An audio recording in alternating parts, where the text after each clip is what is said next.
Hello, everyone. My name is Catherine, and while you might be accustomed to hearing about challenging mother-in-law experiences, I have a different kind of story to share, one involving my father-in-law, Walter. At the time of this incident, my now husband Jerry and I were engaged, having celebrated our engagement for 4 months. One day, Jerry came home with unexpected news.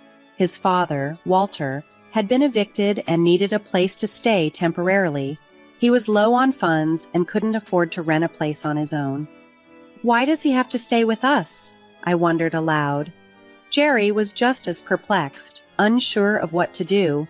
To give you a clearer picture, Jerry's parents had long been divorced due to his father's verbally abusive behavior and rigid patriarchal views.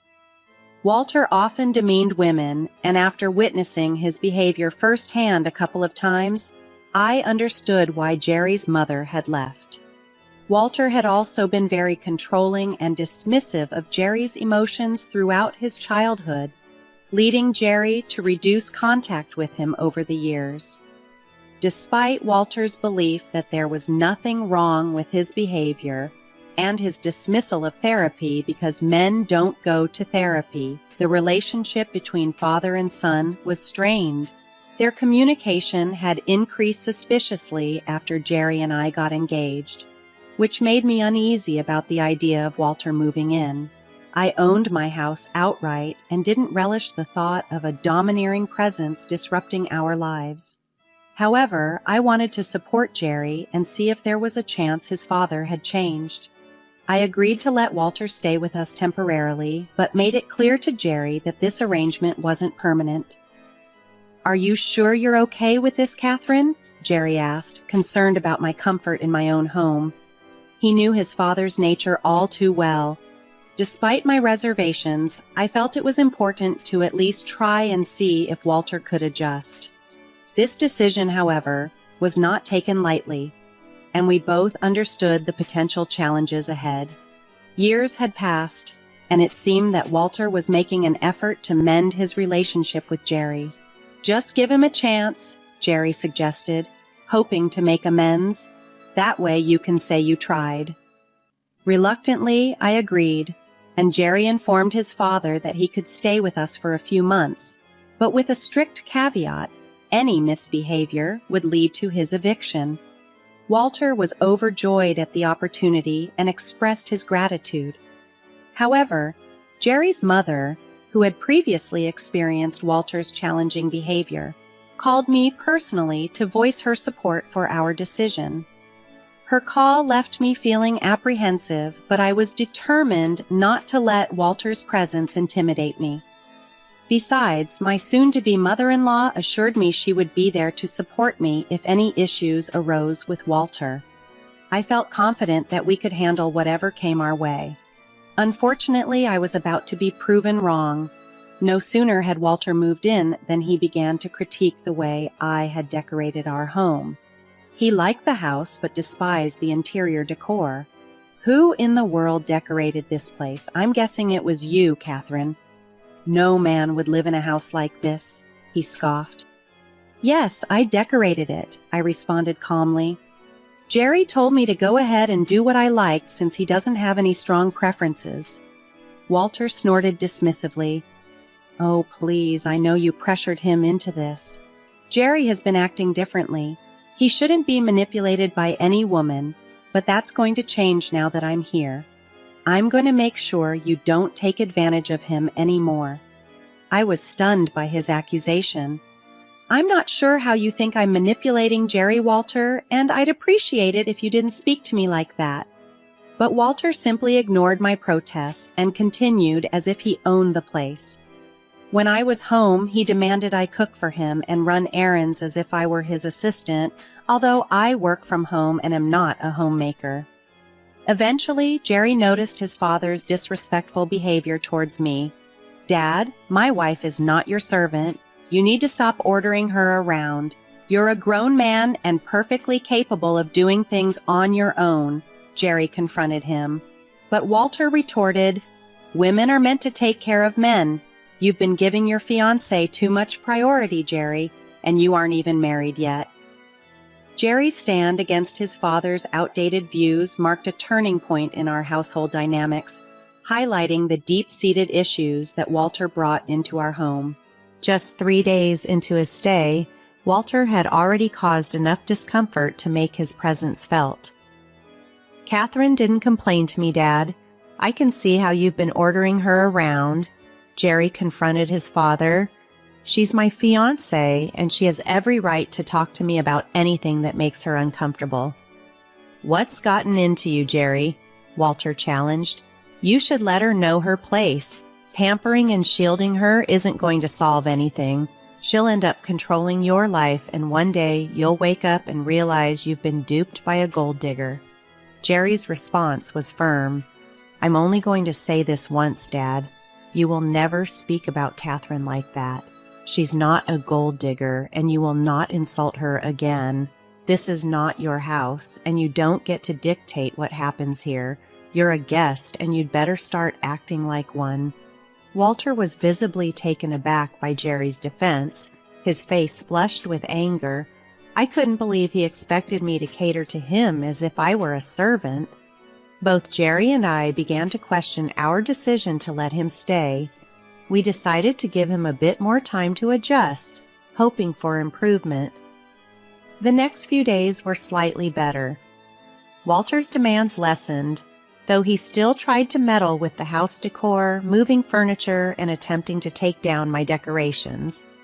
I avoided confronting him to prevent further arguments, but this turned out to be a mistake. About a week after Walter moved in, I returned from grocery shopping to find my bags packed and placed outside on the patio. Confused and alarmed, I rang the doorbell. Walter greeted me with a smug expression, making the situation even more bewildering. "What is this, Walter? Why are my belongings outside?" I demanded an explanation. "Oh, yes, it was all me, Catherine," he boasted. "I had to make sure you wouldn't have any excuses to go inside when I tell you what I'm about to say." I was flabbergasted. "I'm really confused, Walter. You need to explain what's going on." With a cold tone, he declared, "I'm kicking you out of my son's house. You'll leave and find somewhere else to live." It took a moment for the reality of his words to sink in. The situation was bizarre and abrupt, leaving me in a state of shock. The audacity of Walter rummaging through my belongings and packing them up was unsettling, but what truly shook me was his attempt to evict me from my own house, calling it his son's home as if I had no claim to it. Everything was spiraling, and I confronted him in disbelief. "You can't be serious, Walter. What are you even talking about?" I demanded. "You heard me, Catherine.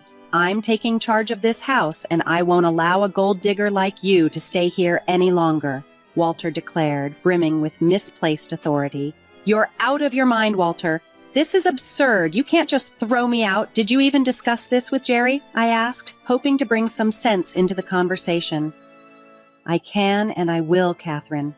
I don't need my son's permission for anything. I'm his father, and he'll support my decisions," he retorted stubbornly. "But why? Why are you doing this? You're not making any sense. What's the point of kicking me out?" I pressed, trying to understand his irrational behavior. "I won't let my son hand over his house to you. He can be naive, especially around you. I've seen how you've manipulated him into doing household chores, typical women's work. I need to save my son by getting you out," Walter explained, his delusions clear. "Oh, really, Walter? Then please enlighten me.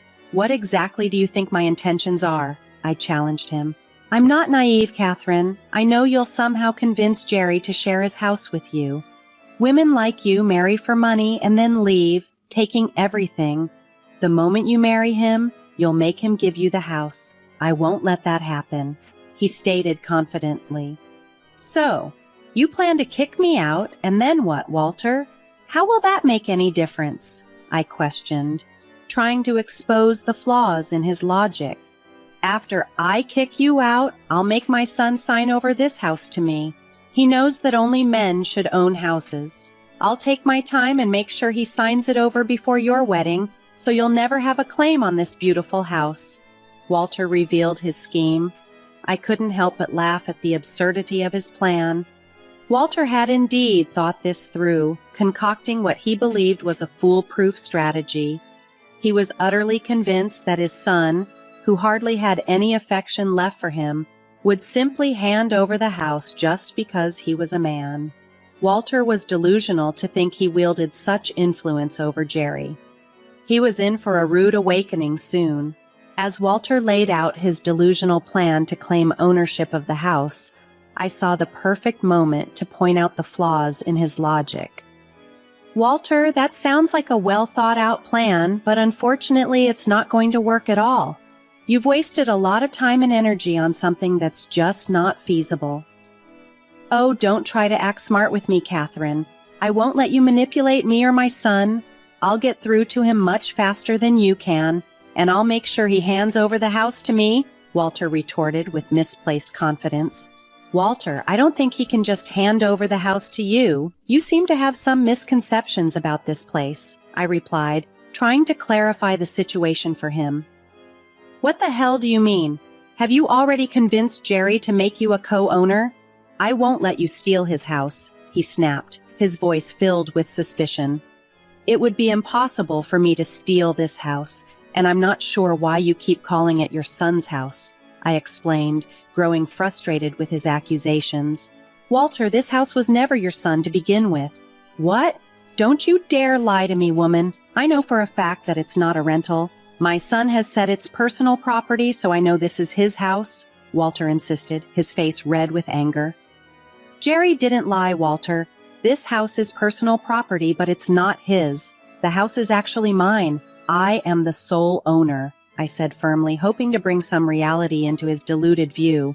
My soon-to-be father-in-law looked utterly shocked when I revealed the truth. It was as if he couldn't comprehend that I, a woman, could own a house like this. For a moment, he just stood there in disbelief. But then, to my surprise, he burst into laughter, dismissing my statement as a joke. "That's a good one, Catherine. You are a funny woman, but you are also delusional. This house is not yours. It belongs to my son, and as I said, I won't let him hand it over to you," Walter scoffed, still convinced of his misguided beliefs. "I'm not joking with you, Walter. If you just let me back inside, I could even show you the proof that this house belongs to me." "I acquired it shortly after Jerry proposed," I countered, trying to maintain my composure amidst his absurd allegations. "That's impossible. You're lying to get rid of me.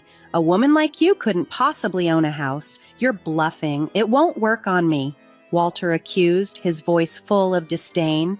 "Is that so? Do you think I'm bluffing? Why don't we call your son here and ask him? He will tell you the truth, right?" "Let's see what he has to say," I suggested, knowing that Jerry's confirmation would settle this once and for all. Walter, still confident in his mistaken beliefs, reluctantly agreed to call Jerry, not realizing that he was about to face a significant reality check.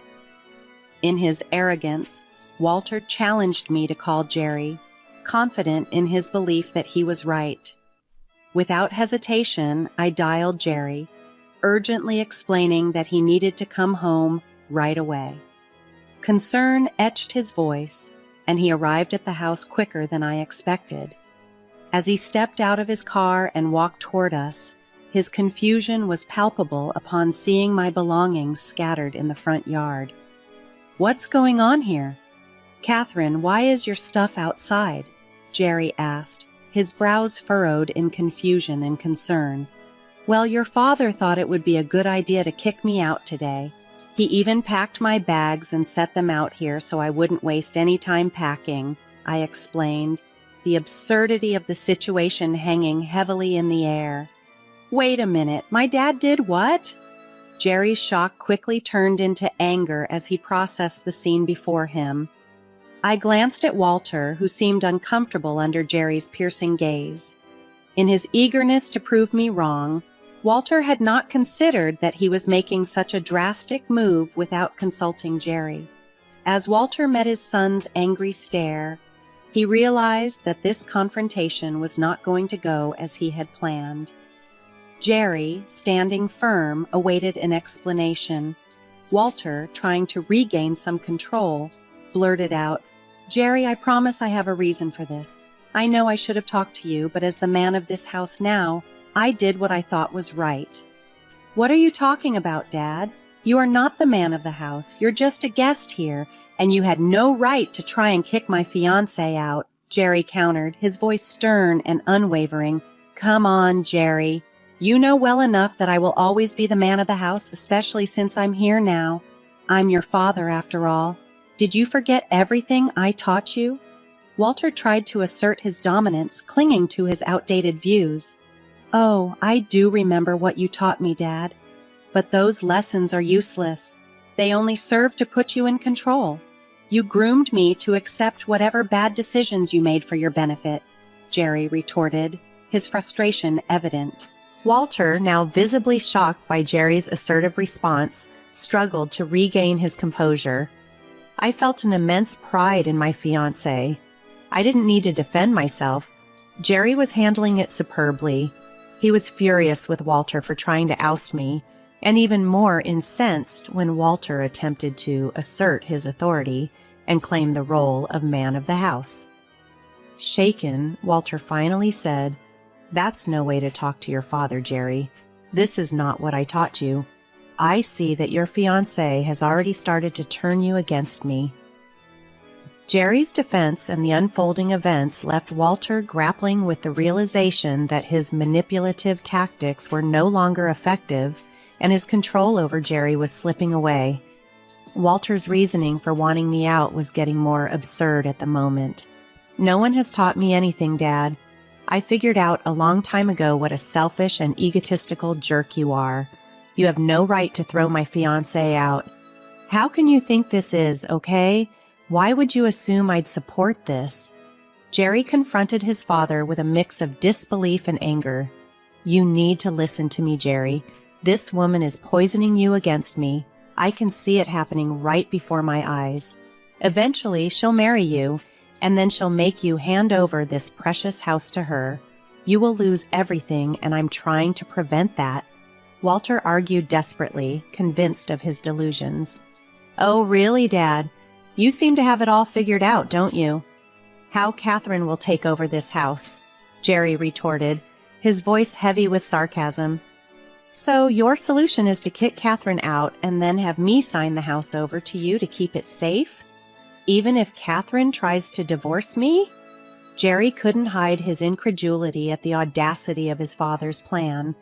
Walter, believing his logic was sound, didn't grasp the absurdity of his claims. "Jerry, you're taking this the wrong way. Catherine will take this house from you. As a man, you need to be the sole owner of this place. I'm just looking out for your best interests," he insisted.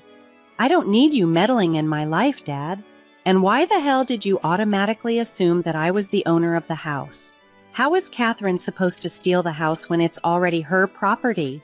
Jerry challenged, his frustration evident. I couldn't help but smirk as Jerry confirmed what I had told Walter earlier. For Walter, this revelation was a severe blow. All his manipulative plans were crumbling before him. He wasn't going to have his name on the house. His dreams were crushed, and he stood there, shaken and bewildered. Walter looked at Jerry with a dumbstruck expression, almost willing him to say he was joking. But Jerry was far from joking. He was setting boundaries and correcting his father's misguided attempts to control and disrupt our lives. Walter's plan had not only failed, but revealed his true intentions, leaving him isolated and exposed in the face of Jerry's unwavering support for me. In the chaos, I couldn't help but indulge in a little mental victory dance, delighting in the turn of events. I decided to rub it in a little with Walter. "There you have it, Walter. Your son has cleared it up for you. This house is mine, not his." "That's impossible! Jerry is lying to protect you.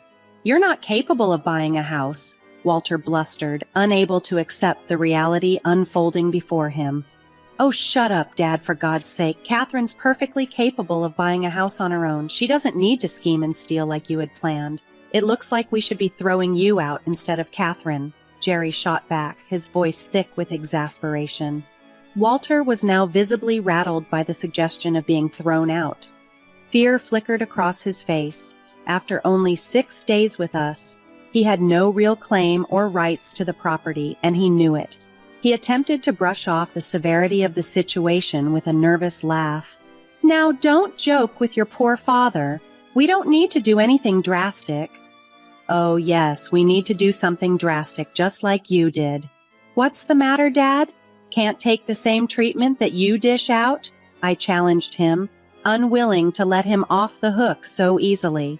"Come on now, Jerry. This is just a simple misunderstanding. Your fiancée is very smart with money." "I'm impressed with her." Walter tried to switch tactics, suddenly offering praise where he had previously sown insults. "I don't think she's impressed with you, Dad. Especially since you didn't even apologize to her," Jerry pointed out, his tone still edged with frustration. "Oh, right. I'm sorry for the misconception, Catherine. You can come right back in. This is your house, after all," Walter finally conceded, his voice strained as he attempted to make amends, driven by the realization that he had no place to go. I sensed his nervousness, which I must admit felt somewhat satisfying given the circumstances, but I wasn't about to let him get off that easily. His sudden change of heart seemed far too convenient. I hummed noncommittally and said, "I don't know, Walter. You were right. I can go back into the house since I own it, but I don't think you can." "What do you mean, Catherine?" he asked, a hint of desperation creeping into his voice. "The fact that you just tried to kick me out isn't sitting well with me. You also touched my stuff without my permission.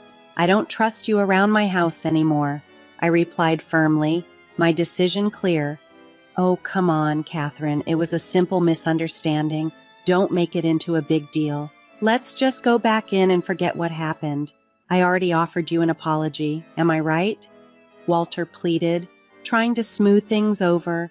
"I don't think your apology makes a difference anymore, Dad. You crossed your limits and showed us exactly who you are," Jerry concluded, standing by my side, making it clear that Walter's actions had consequences he could no longer escape.